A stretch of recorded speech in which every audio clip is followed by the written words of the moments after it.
This episode of Destructoid is brought to you by Jackthreads.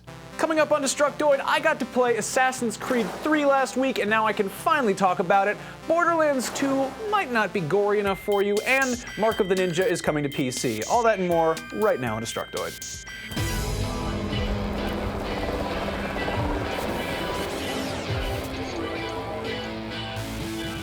Welcome to Destructoid. I'm Tara Long. And I'm Max Scoville. Happy Monday, Max. Happy Monday, Tara. How are you? I'm great. How are you? I'm good. I didn't go to Vegas this weekend, so I feel fine. How are you? Oh, I'm terrific, actually. Yeah. Never better. Yeah. We got a full show today, also. Yeah, we did. Actually, last week, you guys might have known I was in Boston checking out Assassin's Creed 3, and the embargo lifted this morning. So I can finally tell you about it. Our pal Hamza, well, my Not pal. my pal. Yeah, Tara hates Hamza. We're in a fight. Right, they had a big fight. Hamza was out there too. He was covering the event. His full written review is also up over, or preview is over on Destructoid.com, and I would very much recommend reading it because there's a ton of detail just jam-packed into the time we spent with the game. Now, one of the big elements in Assassin's Creed 3, to get into the things that I'm going to tell you about it, is the homestead, which acts sort of like the Auditore Villa in Brotherhood, except it's more of a hub world. It's its own, standalone map, and it's the starting point for a lot of story missions, as well as a bunch of side missions. And over the course of the game, which is set over the course of 30 years, your homestead will grow from being just sort of a little house to actually being like a little town. And certain side quests will actually populate your homestead with craftsmen and shopkeepers. For example, I came across a woman who'd been hunting when she was wounded by poachers. So this started a mission where I had to carry her to my house in my arms. This mission you're seeing right here is a different one. I was going to say, she doesn't look wounded. That one's about burglars, I think. But I had to carry the hunter girl up to the house, and they put like a poultice on her ankle or something. And then I ran off to take out the poachers and scare the last one off and tell him not to come on my land anymore. And then the hunter later took up residence in my homestead and would give me extra meat from our hunting trips, which is good because I like to eat meat. And of course, the homestead's also got like a harbor sort of in the river, so you can launch naval missions from there on your cool boat. Probably worth mentioning that the world of Assassin's Creed 3 is just massive. You've got the homestead map, you've got Boston, you've got New York, and you've got the frontier, which is like almost twice as big as Rome and Brotherhood. And moving around the frontier feels completely different from exploring cities because obviously, there's trees and nature and stuff. And I think that element really gives it much more of a sense of it being a really like a true open world, like an actual world that you're exploring. And if you're into hunting, you're probably going to dig that element because there's over 24 species of animals. And aside from like regular, like I'm going to shoot you with a bow and arrow, you can also leave bait for them and then set traps. I'm really happy that there's raccoons in the game, because as everyone knows, I love raccoons, so they're in that. I played through some of the Boston Tea Party stuff, which was great. I was actually really afraid that Connor's involvement in the Revolutionary War events would feel kind of tacked on. But in the mission I played, his primary concern was really protecting his own tribe. There's this guy named William Johnson who's threatening to buy the land that Connor's people live on, and Johnson happens to be the same guy who's selling all the overtaxed tea to the colonists. So Connor's involvement with the Tea Party is not so much that he's like, oh, let's go fight the English, up for the colonies, and it's more like he just wants to protect his tribe's land. So. Also, the actual Boston Tea Party was very stealthy. Nobody got killed. It was all very low key. In the game, you're throwing boxes off and fighting off waves of redcoats, so it's a little bit video gamey, which is fine. I think a lot of people got really kind of burned out on Assassin's Creed because the last 3 games have been, running the same engine and using the same characters. But Assassin's Creed 3 is really just, it's a new game. And obviously there's a ton of stuff to talk about. In addition to the new setting, there's a new engine, new combat, new weapons, new multiplayer. We're actually going to come back to that at the end of the show. But we put up a bunch of standalone videos that are going over on the Rev3 Games channel. So just please go look at those. I talked to some of the developers, which was great. I got to hear their perspective on things. So go check those out. And also head over to Destructoid.com and read Hamza's write-up because he had many things to say as well. So he usually does. Go read words and stuff. It's good for your brain.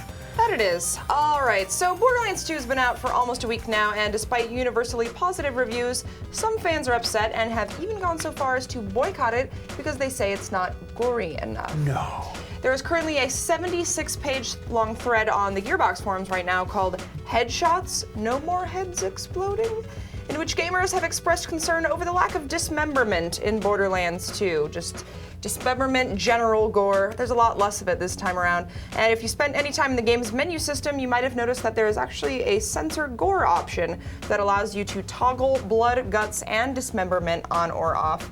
This was, of course, implemented by Gearbox to pacify countries like Germany and Australia, where violent video games are either heavily censored or outright banned. It also allowed them to advertise that the game would see a worldwide uncut release, and they also added that bandits will be just as likely to explode into bloody chunks of awesomeness in Germany and Australia as they will be in Canada or England.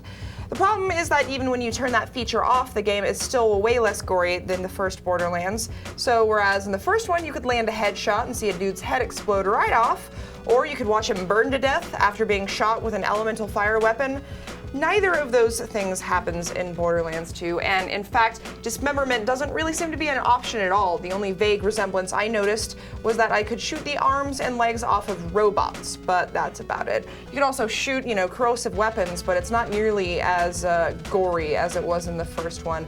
Obviously, I don't think that seeing a dude's eyeballs explode out of his head is necessary to one's enjoyment of Borderlands 2, and frankly, I wouldn't have even noticed these things if someone hadn't explicitly pointed them out, but it is somewhat misleading to advertise your game as uncut when features have clearly been removed for the sake of a uniform worldwide release. Randy Pitchford responded to this particular criticism on a Kotaku Q&A recently, saying, quote, "We've found our fun and feedback in other inventive ways and have an ongoing thread on the table about how to adjust the system moving forward. There may be some patching. We'll see." I like how nobody just addressed this and just was like, why do you need the gore? I mean, I know that video games are violent, that's a thing, but you ever just step back and realize that seeing a man's head explode is kind of gross? It's kind of cool, actually. It's kind of cool. It gives you a kinda good gross. sense of accomplishment. You sound like a crazy lie. person when you're angry. It's not a thing, Well, This movie needs more intestines. It's a romantic comedy. I'm not angry, I don't know. but I'm a little It's a cartoony disappointed. game. I don't know why it's. If you want, go play Soldier of Fortune 2. So anyway, good news, PC fans. Mark of the Ninja is headed your way. That's your computer. That's happening in a couple short weeks. Clay Entertainment broke the news to Rock Paper Shotgun that the 2D stealth platformer would be hitting Steam on October 16th for $15, same price as it was on Xbox.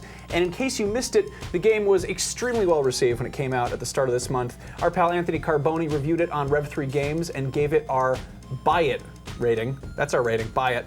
Saying it was one of the best stealth games in years, and he's someone who's usually pretty terrible at stealth. So the formerly Xbox 360 exclusive was published by Microsoft Game Studios, so obviously a lot of people, kind of assumed that it would be coming to PC at some point, but it's still nice to see it make the jump this quickly. As for features, it'll work with mouse and keyboard or controller, and it will have zero integration with Microsoft's Game for Windows Live service, so that's a good thing.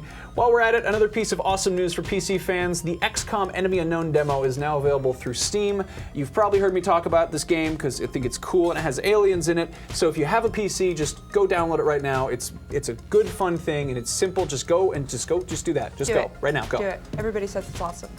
Moving on to a different platform, it's been a while since we talked about the 3DS, and that's probably because I haven't been interested in any 3DS games since, March? Is that when Kid Icarus Uprising came out? That's 6 months ago. It's pretty sad. That's all going to change soon, though, once Disney Epic Mickey Power of Illusion releases on November 18th. Destructoid's Tony Ponce was recently invited to Walt Disney World, of all places, to check out the game, and he attended a demo that was led by Warren Spector and Dreamriff's creative director, Pierre Ong. And as I might have expected, he loved every minute of it. Now, even though this game is releasing alongside Epic Mickey Power of 2, which is the sequel to Epic Mickey, it's more similar to the old Illusion series from the Sega Genesis era. Specifically, it's a tribute to Castle of Illusion, starring Mickey Mouse, with some features of Epic Mickey incorporated. For instance, he now has the same stomp attack he had in the original Castle of Illusion, but he's also inherited the spin attack featured in Epic Mickey. You'll also recognize some familiar enemies from Castle of Illusion, which Mickey can now use his paint and thinner on to defeat. You'll also be able to create objects by tracing them when they appear on the touchscreen with your stylus, and the more accurately you trace them, the more powerful your object can be, and that can actually backfire. If you do a really shitty tracing, he can, say, for instance, create a cannon that can actually blow himself up. So it can kind of work against you. But yeah, they've basically taken the best mechanics from both of those games, combined them, and then covered it in an 8-bit art style that's very similar to the original Castle of Illusion. Despite it being a platformer, though, there are some open-world-ish elements, including an area of the game called the Fortress, which is where other Disney characters just hang out and they can offer you quests and goodies and stuff. You can also summon them as support characters later in the game by tracing their outline on the touchscreen, so apparently that's a pretty big mechanic. Of course, the absolute best part, which I haven't even mentioned yet, is that every stage in the game is based on a different Disney movie, and each of those stages is interconnected through dimensional fissures. No. So there's actually a nautical-themed level inspired by Peter Pan. There is a castle similar to the one from Beauty and the Beast. The Beast is even in there. And best of all, there is an Aladdin-themed level. Not gonna lie, I'm stoked about this. That is amazing. You can run through the streets of Agrabah as Mickey Mouse. That is incredible. I'm not really one of those people who's like weirdly into Disney stuff. Like I love some of the 90s movies. I think they're great, but I don't have like lithographs in my apartment or anything. But this game looks like my childhood had sex with the Disney Vault, and that is freaking amazing to me. You guys can read Tony's full preview over on Destructoid.com if you'd like. Needless to say, if this turns out to be disappointing, I am throwing my 3DS in the garbage once and for all. I will say that I'm pretty much not a Disney fan. I mean, I grew up with that stuff, but I wasn't really that crazy about it. But this looks really good. I'm really excited about does. this. Yeah. So we got more news coming, but first, why don't we take a word from our sponsor? sounds good. If you're anything like me, then chances are you hate shopping. Unfortunately, it's something we've all got to do, so why not make it easy on yourself? Jack Threads is an online shopping club that has all the best street, skate, and surfwear brands at crazy discounted prices. Best of all, you don't even have to leave the house. Take that, mall crowds. Jack Threads has tons of alternative apparel brands, stuff like Kid Robot, Hurley, and Stussy, at up to 80% off what you'd pay in a store. Typically, there is a wait list to join, but you watch our show, so you're already one step ahead of the curve. Just head over to jackthreads.com/destruct, and you can skip the wait list and get instant access right away. Again, that is jackthreads.com/destruct for cheap and fancy clothing. Get that fancy clothing. So speaking of fancy clothing for resplendent gentlemen, I already told you guys about Assassin's Creed 3's single-player campaign, but we also got to go hands-on with the game's 2 new multiplayer modes. And to start this off, I'd like to show you the best screenshot of all time ever. Go. Look at this. What's he doing to that guy's butt? It's like a Hieronymus Bosch painting. Just the man with the bear and the axe, and I don't know what's happening. So much going on. Just kidding, I do know what's happening. This is actually a screenshot from the game's Wolfpack mode, which I got to play a bit at the Assassin's Creed 3 event.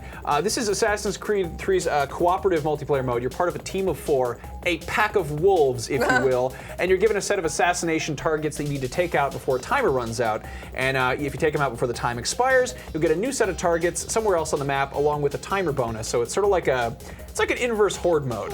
It's like if you were a horde that was going around and killing other people. The real challenge is in trying to synchronize attacks with your teammates. You get major bonuses for killing the group at the same time, and even more bonuses if you sneak up behind them like a stealthy assassin or a pack of wolves, perhaps. If you run in and just kill them, you might get a new set of targets, but your team will probably get mad at you like they got mad at me, and you won't get the bonuses to progress very far. It's a pretty fun thing to do, and it requires some coordination, and I thought it was pretty good once I got the hang of it. Other mode, which I really liked, was Domination. This is a competitive mode where your team is charged with maintaining control of 3 key points throughout the map. However, unlike similar modes in other games, you can't just run in and kill the opposing team to take over the point. Instead, your goal is to try and blend in with the AI and just loiter around the control point long enough to take it over. So what's cool is you're playing on this map that's just full of AI, just random kind of computer-controlled people walking around. So you're trying to look like them, and if you kind of move slowly around the map, you can blend in, and you really have no way of knowing who's AI and who's enemy. And only defenders of control points are actually able to kill. The attacking team can only stun targets, which incapacitates them for a short amount of time. It feels really different from the rest of the Assassin's Creed 3 experience. And normally you're running across buildings and you're trying to be like a badass and jumping around and stabbing people. But in this case, it's a kind of nice spin on typical multiplayer modes. I think it's really cool. It kind of reminded us of Spy Party, which is the indie game where you're trying to blend in with AI characters. If you guys want to learn more, we put up a full video of that over on our multiplayer impressions piece, and that's on Rev3 Games. So go check that out. YouTube.com/Rev3 Games. If you don't like Assassin's Creed, I apologize for this episode also, because we talked about it a lot. Well, hey, man, but it's coming. It's a big game. People one of the are next excited big about ones. it. Yep. We also talked about Mickey Mouse and Mark the Ninja. I love Mickey and Mouse. PC gaming, and I put all those eagles up there, which I thought was funny. Good Just job, multiplayer, Max. get it? That about wraps it up for today's show. If you guys want to keep up with us outside of this thing that we do, you can go follow us on Twitter. I'm Tara Longest on there. He is Max Scoville, and the show is on there as well at Detoid Show. We will see you guys back here on Wednesday. Yeah. Busy week. Busy week. It's getting exciting. Holiday season. Go to bed.